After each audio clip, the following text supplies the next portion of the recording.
Welcome to the Love Your 9 to 5 show, episode number 25. My mom had gone through a career change. She went from being a teacher to an accountant, and it was a wonderful change for her.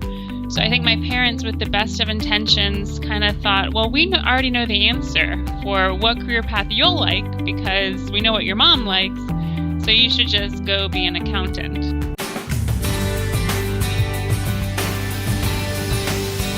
Caution, you will begin to love your 9 to 5 with this show. Join us as we explore and discover your unique strengths and learn to apply them to your daily business activities with your host, Shmuel Septimus. Welcome to this episode of the Love Your 9 to 5 show. I'm really excited to introduce today's guest. Today we have the pleasure of spending some time with Alison Cardy. Alison is a career coach and author of the book Career Grease, which I'm sure we'll hear more about both of these in a couple of moments. Alison, welcome to the show. Thank you. I'm so happy to be here. All right, Alison. So for our readers and for myself who really don't know that much of you, besides for a little bit of research that I did before we started this episode, tell us a little bit more about yourself, who you are personally, and a little bit professionally. All right. Well, I am somebody who really loves helping people, and that's kind of my main driver in life. I'm interested in seeing other people succeed and interested in lifting people up. I went through a kind of career transition of my own many years ago where I was on a career path that wasn't a good fit, and I had a lot of trouble finding a resource that could be effective at helping me figure out who I was, what I wanted, and what job matched up with that, or what career path matched up with that. From that place, I kind of stumbled into the idea that working in a helping profession would be a good fit for me. I started volunteering at a crisis and suicide hotline, which was a phenomenal training, and then jumped into a coach training. And I found a lot of people were struggling with those same questions that I had been struggling with in terms of, what do I do next? How do I kind of get this career on track? So I've been doing this work for about 9 years. I have a team of coaches who supports our clients, and we have a really effective and systematized process that answers all those big questions and really helps people to get onto career paths that are a great fit for them and their overall lives. Okay, wow. That is very concise and very full answer. Thank you. Now, if you don't mind, let's delve a little bit deeper into your previous job. And again, this is not just for torture, but this is really because a lot of our listeners are perhaps in positions which are not a good fit for them, and maybe they can relate to it. So what was wrong with that position? Definitely. Well, what happened, to go even a step further back, is Sure. My mom had gone through a career change. She went from being a teacher to an accountant, and it was a wonderful change for her. So I think my parents, with the best of intentions, kind of thought, well, we already know the answer for what career path you'll like because we know what your mom likes, so you should just go be an accountant. Because you're an extension of her, of course. Of course, yeah. So it was well-intentioned. My parents did push me kind of to that path, and I didn't know what else I wanted to do. So I went to school, got a bachelor's in accounting. I could do the work, but my nature is I actually don't really like details, and I don't like arbitrary rules. So it was kind of a mismatch from the get-go. I kind of phoned it in. Okay, I definitely hear that. Cool. Yeah. Okay, so that's where. So you started off. You actually became an accountant, and you followed along the path. And how long were you at that position? And tell us about how terrible it really was before we hear of how you started what you're actually doing. Sure. Well, I actually floundered for a good handful of years in terms of I started one accounting job. I knew it wasn't right, but I didn't know what to do next, so I left. I then kind of did retail for a little bit, which I'm sure thrilled my parents. And then I went back and got another accounting job. And for me, what was problematic about it was I was just really bored. The subject matter didn't interest me. I remember I would drink a lot of tea so that I could go to the bathroom and just have something to do. I would look at celebrity gossip sites again just because I was bored. I was just trying to get through the day.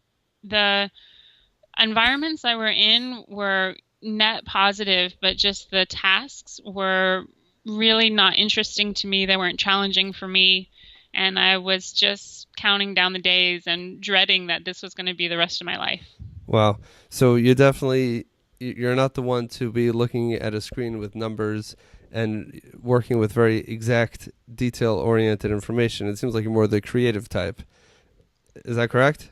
It's true. I think people have different propensities. So I remember there was one woman that I worked with who would stay late to identify where the penny difference was, and I was like, good gravy, get me out of here. Here's the that penny. Sounds terrible. I'll pay Here's for the it. Penny. And I really thrive more on the big picture, and that's not a right or wrong, that's just a preference that I have. Right. And there are others who I'm sure you've come across, or I certainly have come across in my career, who they are the data geeks, and to them, give them an Excel pivot table, and they're good to go for like 6 hours or more. And for some of us, that is not our vision of paradise, to put it mildly. Definitely. But yeah, again, definitely. that's a preference. Okay, so you came to the point where you discovered this is clearly not a fit, and that was pretty clear that was not a fit. You had this external pressure to kind of make it a fit, which I'm sure delayed your reaction to it, like as if that's really an option to look at other options. But at what point did that shift occur, and did anything in particular happen that you realized that there's actually a way out and you don't have to suffer for the rest of your life? Well, for me, I definitely tried to reach out for help on a couple of different occasions to really get somebody who could help me to understand who I was and what I wanted. And this is something that I actually hear from a fair number of our clients, that they go to counselors or they go to university career centers or even to a coach that doesn't have a specialty. And unfortunately, this idea of kind of the soul search piece of who you are and what you want, it's not so widely known how to really effectively help people with it. Even though many helping professionals are well-intentioned, I think this is kind of a new problem that we have. It's wonderful that there are so many options out there in the world, but I don't think that we really have the infrastructure around supporting people to identify great fits for themselves. Wow. So, that's such an enlightening point, because there is, the statistics, which I'm sure you're more familiar than I am, of the job dissatisfaction is through the roof, while at the same time we have options that our parents, grandparents, and for sure their grandparents could never have dreamt of. We could really do whatever we want. But I think, like you just pointed out something amazing, that that could be part of the problem, is that we can do anything and we're just like, forget it. It's just too overwhelming. I'm just going to put my head down and, and just deal with it. It's exciting and it's terrifying, really. Exactly. And overwhelming. How do you make sense of the current job landscape when so many of us were raised with like this stereotypical understanding of work? You're a doctor, a lawyer, an engineer, a teacher, an accountant. And the true nature of the workforce today goes so far beyond those jobs, and we don't even know what we're missing in many cases. I'm sure you get a raised eyebrow when you say you're a career coach or you're a podcaster. Like, which major did you use for that? That wasn't one of the options on the drop-down list. So, by getting back to your story, so you started becoming more aware that it wasn't a fit and that you need to get out and figure out what is. So, what did you do, and how did you actually get to where you are right now? Well, I did a lot of what I think many people do, and I did a lot of wasted effort. So at one point in time, I kind of looked back in my closet and I found this stack of like journals where I had been trying to like write it out and answer questions and think about what would be a good fit for me. There were printouts, there were like graduate school applications, and so many times when I talk with our clients, they're trying to think their way through this problem. And that was what I tried to do at first as well. I was like, some people seem to have this figured out. I don't. Maybe there's something wrong with me. I think a lot of people think that. But maybe if I just like sit down and think long enough, I will get it figured out. This is a bad idea. And this is really a way to waste your time, to stay stuck. I work with really smart people, and with really smart people, they can think themselves in circles, which is a problem. So finally, I got a little bit smarter, I guess, because it just wasn't working. And, one too many nights where I was like crying at night because I hated my life. And I started just trying to take some action. And some of the actions that I took were just to try out some things that I didn't know about really well before. I started mentoring kids. I knew I liked kind of helping in general. So I was like, okay, maybe kids stuff. I joined a writing group because I like writing. And then, like I said, I started volunteering at this crisis and suicide hotline, which sounds terrible and dark and depressing, but Right. it was a really good experience for me because it gave me the opportunity to like try on being in a helping role.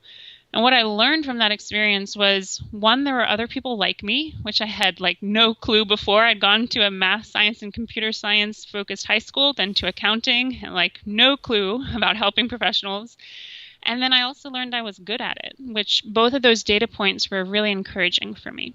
Look at that. The creative person is calling them data points. Self-analyzing that. So that is so interesting that you bring that up, that many of the people who are searching and who are, you were crying yourself to sleep. That's pretty extreme, but you're definitely not alone. And I'm sure there are many people who are. It's so painful knowing that you have this self-inflicted jail almost, and this is going to be the story of your life with no way out. And you have to do it. You need to bring in that paycheck, but at the same time, you know how terrible it is. That is something that is definitely it's paralyzing. And and like you said, especially if it's people who are successful, and this is the taste of success, and it just feels so wrong. It's like, okay, people are jealous to be in this position, right? I'm an accountant. I have a good job. It's paying well. Just shut up and get your paycheck already, right? And what are you complaining about? Everything is fine. But realizing that that's normal and that you don't have a sickness, there's no pill that you need to take, and thinking yourself until you're crazy is also not the solution. So tell us what you did. Right. Well, before I go into that, I just want to give a small nod to something for anybody listening, which is, I think so often people think that maybe there's something wrong with them if they don't have this figured out. And I just really want to explain that there's nothing wrong with you. And when you see people who appear to just have their careers figured out, there's something going on behind the scenes that you're not even realizing. And what that is that that person at some point in their life had a guide. When they were a kid, maybe their parents said, oh, let's sign you up for this camp. Or maybe when they were in school, a teacher said, have you ever thought about this? Or a mentor noticed something in them. So when people seem to have their career paths all figured out, it's not that it was just like a stroke of insight and it just appeared in their head at one point. There were people around them who were reflecting things about them to them and helping to guide them on their way. It happened almost unconsciously. They didn't have to seek it out. It was just there. So when people don't know what they want to do, that support just wasn't present. It wasn't there to really line up with who they were and what they wanted. And so what you have to do as an adult is not worry that there's something wrong with you, but like go out and get a guide, get somebody who can give you that clean reflection and help you on your way.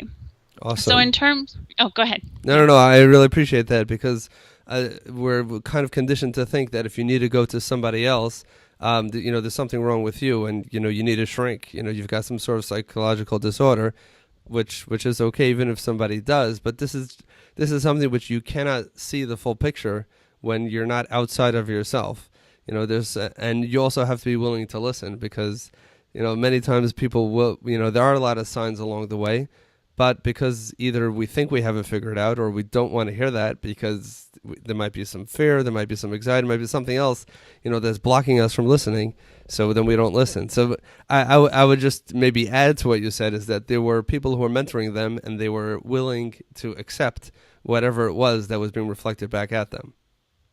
You've made so many good points. Yes, the issue with careers is we're so close to them. And it can feel like, oh, I'm so close to this, I should understand it. But it's actually you're so close to it, you're probably missing things that are under your nose. So really having somebody who can be an objective perspective and a guide and help you on your way is brilliant. And I would just say, nobody makes it alone. If it looks like somebody has just figured things out and they're rocking it all by themselves, you're not seeing the whole picture. There was definitely other people around them that helped them to get to where they are. Awesome. Now, how did that play out for you? Well, for me, as I mentioned, I tried to get some help, and unfortunately, I bumped into some resources that were not a great fit. I wound up with a counselor who didn't really have a career focus, and so she couldn't quite, figure out what was wrong. I went to a coach who asked me a lot of open-ended questions and wanted me to figure out where I was going when I was like, I don't know how to figure out where I'm going. That's why I'm coming to you. Mm-hmm. Yeah, so I tried to get some support, but eventually I just kind of fumbled my way through. And honestly, I wasted a lot of time. I wasted many more years than I needed. I wasted a lot of effort doing the wrong things. I think in total, if you include college, it'll be 7 years, but outside in the workforce, it was 3 years of me just fumbling around, going in all sorts of different directions. And now I know that this can get sorted out as quickly as a month to 3 months. So it was a lot of wasted time. So I would say that that's probably another stigma that people have, that when you go to any sort of coach or any sort of outside help to help you with something that's not physical, let's try to make a broad category. Sometimes we think that these are things that are just open-ended, and for months or years I'm going to be going and sitting on this person's couch, either physically or over the computer or whatever, and it's just going to go on and on and on. And I'm in a job, I have a paycheck, I want to pivot, or I want to mind shift, or whatever I need to do, and I want, it's business, I want this to happen fast. So, a lot of times people are discouraged from even entertaining an outside person, besides for the cost, and besides for the fact that maybe there's something wrong with me, and besides for the fear of encountering whatever that big, skeleton in the closet might be, is this ever going to end? So having someone who's as focused as you are and getting the result, that is something, obviously, that is extremely important, and apparently was missing in your case. Is that correct? It is. And when you have somebody who knows what they're doing, this is actually not that hard of a problem. I always tell people it's kind of like if I had a car problem and I were to try to fix it myself, and I go out to the car and I would get totally frustrated and overwhelmed and I don't know how to do this. But if I took it to a mechanic who just knew what they were doing, they could look at it and fix it no problem. You really want to find somebody who's a career mechanic, who just does this all the time, who understands what steps people need to go through to get the clarity that they're looking for. And when you get that right resource, what previously felt incredibly daunting and impossible becomes doable. And I see that case after case after case with our clientele. I think that is such an awesome example, because at least I certainly can relate to that. When I tried to change my own spare tire and I ended up taking off the tire and the car fell down when the tire was off and had to get it towed, then I bring it to the mechanic, and within 10 minutes, everything was all set. And I even made this comment. I said, how could you do that so quickly and so effortlessly? And he said, if you have the right tools, you have the right skill set and the right experience, this is really, really not a challenge at all. And while I'm watching him do it and I'm, hoping the car doesn't fall down on his head, there was no fear at all. So what you say is, it should be, for me, it's very reassuring. That's such a positive perspective, is that there's nothing wrong with you. There's a specific problem that you need to go to someone who has the tools, experience, and life experience to be able to actually process the problem. But to that person, you're not this big, huge flat tire or this big, huge transmission that doesn't start. You're just another one of their, you're another one of the problems that they love to deal with, and they apply their skills to it, and you'll both enjoy it and grow through the process. So that's really a completely different way of looking at the problem. I really enjoyed that example. Now, was there a particular moment during this journey where you said, okay, you mentioned before how instead of thinking yourself through it, you just started doing and, volunteering, experimenting. What was the point where you realized, I'm onto something? This general direction is where I want to go. And was there a particular incident that you can tie that to? I think overall, just in general, like I said, I'm really driven by helping people. And You did give a nod to my reference to data points. I actually am a systematic thinker. So it's not just like all the fluffy stuff, but I really like to see patterns in a big picture way, not data, but like people patterns are certainly interesting to me. And what I've noticed over the years is that I found when people had this problem, there were just a few specific notes that they needed to hit to get it resolved. And I started to Okay. see, okay, this is what I keep doing with everybody. And I wrote a book on the process. I trained a team in the process. And what I've learned now is that if you have the right system around this, then it really becomes a lot more doable. So I think for me, the helping intuition was there for quite a while, but then the thing that clicked for me a little bit later on was I think the unique ability that I bring to this conversation is that I like to figure out the most efficient way through things that's going to be effective and get people results and that we can replicate. Like that's kind of what lights my brain up. That's my favorite thing. Awesome. So now for the listeners who are listening, hopefully all the listeners are listening and they're trying to figure out how can we actually apply some of these methods that you use on your clients to get in touch, first of all, with, like you said, there were two steps. The first step was realizing that you want to help others and bring value to others, and then there was the specific application of that skill set, at least now, to the field of career development, which I'm sure you can expand from there. So both of those steps, is there any particular exercise or resource that you would recommend for someone who's trying to get in touch or identify what is their helping others, what is their unique skill or passion, and then also finding the right application? Definitely. So my thought process has evolved around this over time. Okay. Initially, so I wrote a book. It's called Career Grease, How to Get Unstuck and Pivot Your Career. And it really contains a breakdown of our entire process. Okay. And I think I actually made a mistake when I wrote that book. Oops. And the mistake that I made was I really do believe that this is a solvable problem, that people can get onto a career track that's a good fit for them. And I infused my book with that tone, but I think I infused it in this kind of do-it-yourself manner of you should just be able to figure this out. And what I've learned over time from getting readers of my book who are like, I've tried to do it by myself and I'm having trouble, the biggest piece of advice that I would advise to anybody listening is please get somebody in your corner who knows what they're doing.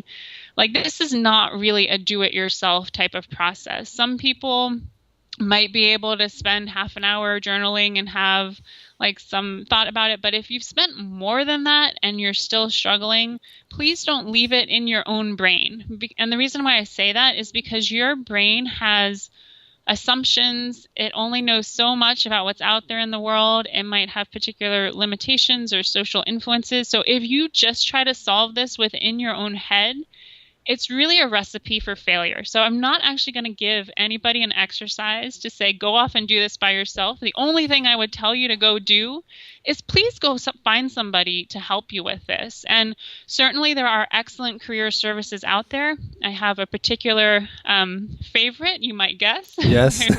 We'll put a link to it in the show notes, of course. Right.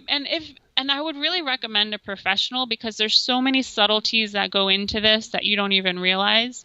But if that's not possible, at the very least, please find a supportive or neutral person in your life who's not going to have an agenda, who's not going to be negative or, shoot down your ideas, and please talk to them. It's really a situation that needs to be solved with two brains at a minimum. One brain alone is going to make this problem seem so much bigger than it actually is.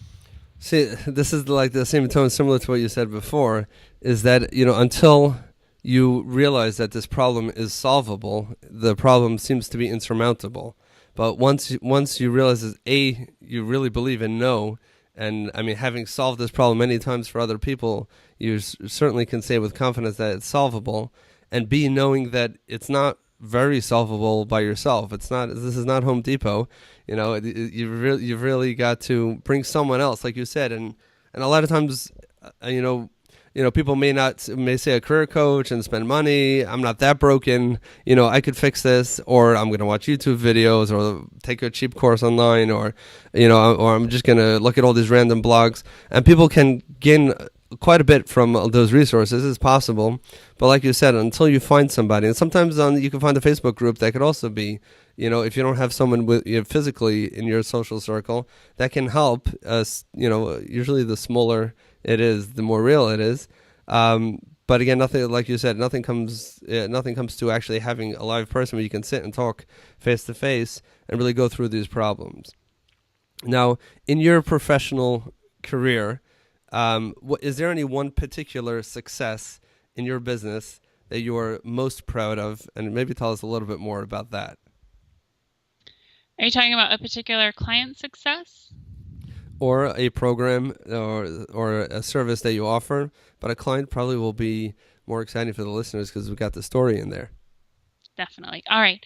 Well, what I'm most proud of, and you probably have seen some of this coming, but what I'm most proud of is how consistently we're able to help people. Our coaching team is rated on average 4.8 out of 5 across hundreds of clients, which is a pretty powerful statement. Wow. That's very powerful. That's what I'm most proud of. But in terms of, a particular client case study that I often talk about, and I think it's a good example of what we were just describing. We had a client, Surya, who was absolutely wonderful. She had been working at a job for 7 years, and she had gotten to a point where she was like, I thought if I had reached this financial milestone, I would be happy, but I hit it and I'm still not happy. And I don't want to spend the next 7 years in this same place. So she came to us really questioning, well, if not this, what do I do next? Her family was supportive of her, but they didn't know how to help her figure it out. They had no idea. And I love what she said. She said, I tried Googling the answer. It didn't work, which is to what you said about, there are a lot of resources you can read, but this is a very personal problem and it can be tricky to Google it to try to figure it out. Through working with us, we were able to help her to connect to a career path that was a great fit for her. It just so happened in her spare time, she loved making policies for her apartment complex. Like that was just her favorite thing to do. So we explored kind of a more policy-oriented career path and helped her to understand that it was feasible and the steps to take and how to transfer her skills into that new area.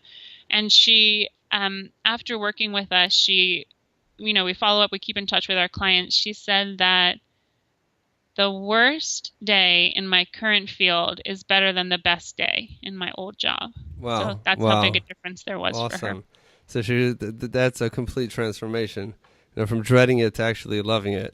And it's so interesting, that particular incident, because she never dreamt that this is a little bit interesting, a little queer, that people like writing policies.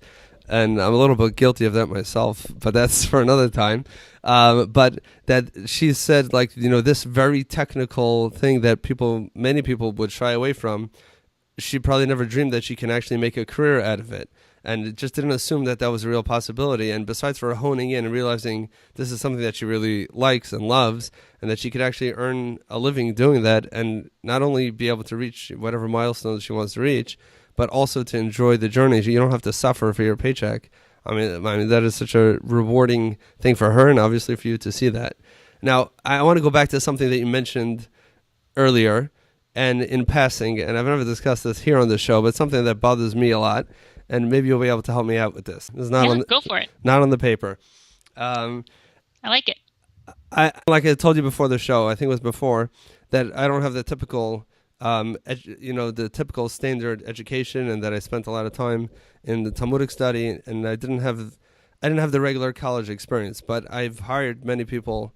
I've hired people who have gone through it, and I've heard more than once, people saying that I graduated in this and my degree is in that, and I ask them how they chose that degree, because and then by the time they're coming to me, they're, for a job either in nursing or administration or whatever type of role it is, many times or almost always has nothing to do with their degree, and they're upset about it because they're saying, I had someone who was in the financial industry for almost 20 years and then said a comment during an interview that, I wish I would have gone to nursing school right after high school. My question to her, which I asked her, even though maybe I shouldn't have, I said, why didn't you do that? What was stopping you? And she didn't really, and her real answer was, maybe similar to your background, is that her father was a banker and her mother was in finances and everybody was in finances. So of course you're going into a financial career as well. But I guess my question is, I know that there are career guidance counselors and I know that there are systems in place, but wouldn't this country, at least, maybe the world, but let's start with this country, be better off if some of the principles that you're sharing right here on the show and that you do with your students, instead of them going through what you went through, they can kind of get this right from the get-go. It seems like almost no one has it right from start. They have to kind of, go through the process, suffer, kind of break themselves in a way. Then those who are lucky to recognize that they have a problem, get help, and actually find a guide and a mentor are the ones who can actually get back on track. And those are the people who are smiling out there. But what about for everybody else? What is it? Again, I'm thinking out loud a little bit. I'm very curious to hear what you think about this.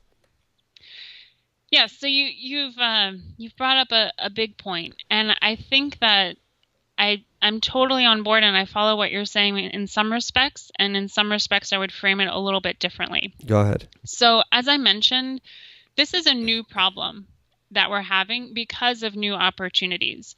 So if you think about people even in the 50s or earlier, the range of opportunities was more limited. If you think about females in particular, it was like, hey, you can be a secretary or a teacher or a nurse. Like there was just not a lot of room.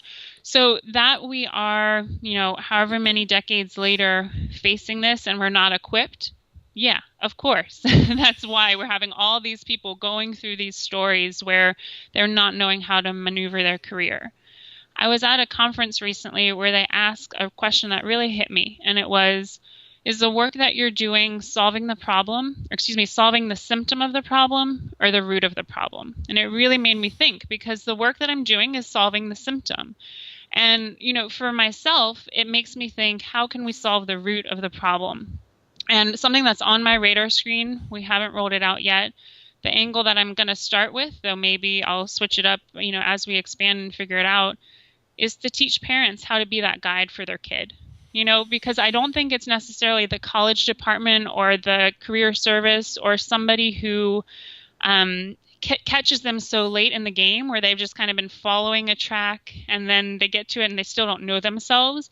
I think it needs to be a more perpetual conversation as children are growing up to really help them to explore and to understand what options are out there and to guide them into careers or interests that are a fit for them. So that's how I think about it, and that's what I'm really curious about moving forward. Awesome. I really appreciate what you said there, and I know that I've heard from so many people saying, they always ask, one of the questions that you probably ask your clients too is, what did you enjoy doing as a child, and and try to see how that can apply in a practical way to your adult life. It doesn't mean to bring Play-Doh and put it on your desk, but it obviously means to figure out what you really enjoyed then when you didn't have the self-limiting beliefs and you were able to be an astronaut, a teacher, and a professional athlete at the same time. And a lot of times I think, how much money would I pay right now to be able to go back 20, 30 years and watch myself as a child and see exactly what it is? Because, we have selective memories and we definitely don't remember everything. And I'm fortunate that I can watch my own children and I can see that every one of them is completely different. And, and as parents, I especially, me, and because I'm passionate about this topic, for me, I'm like, as we're complaining about how one child is super active and the other one is just engrossed in a book and this one is just questioning, exactly how the telephone works and what happens if I pull this out. And it, to me, it's, as challenging as parents it might be, but for us to notice that and encourage them to continue pursuing that instead of trying to, shift everyone into one mold and make everyone into accountants and go into a field of finance, or I did this, it was good for me, it's going to be good for you too, is for us to embrace it. And the children at that point are not capable of understanding the full complexity and how important it is these small decisions are that they're making as children, and what they enjoy playing with, and how they socialize with their friends. And these are things which they would be willing to pay so much money when they're going to be adults to look back and to see, exactly what interested them when they're sitting across from a career coach, which hopefully through what you just said, I think you're correct. I'm just thinking now as a parent, the parents are the ones ultimately, as much as we might try to delegate responsibility to the schools so that it's not our fault, but ultimately the ultimate responsibility, at least as children are young, are on the parents, and they're the ones who see them and live with them and have the ability to guide them and encourage them to embrace their uniqueness, as opposed to trying to shove everyone into a certain mold. So I really like that perspective. We certainly can go on here forever, because each question brings so much light to this topic. But it's getting late, so we're gonna have to wrap up. But if there's one particular book other than your own, which I did not have a chance to read, but it's definitely on my list, that you would recommend, that you think would help our listeners who are struggling. I know you're gonna say that it's not a book. You need a help, and I get that, and I see it on your face. But at the same time, you wrote a book, so you understand. And you said it might have been a mistake, but I'm not going to put words in your mouth. But is there any particular book that you would recommend for our listeners to kind of help them start thinking along these lines?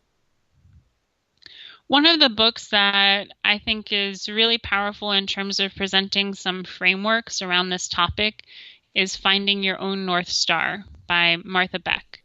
And I think Martha is a compassionate, funny, wonderful writer, so it's an enjoyable book to read, and I think many of the concepts that are presented are universally true and really helpful. So that's the one I'd recommend. Awesome. So we'll definitely link up to that. Just before we go, if there's any final piece of advice that you would share with our listeners who are struggling with this, as you know firsthand how painful it can be, is there anything else, any parting piece of advice that you'd want to share with them?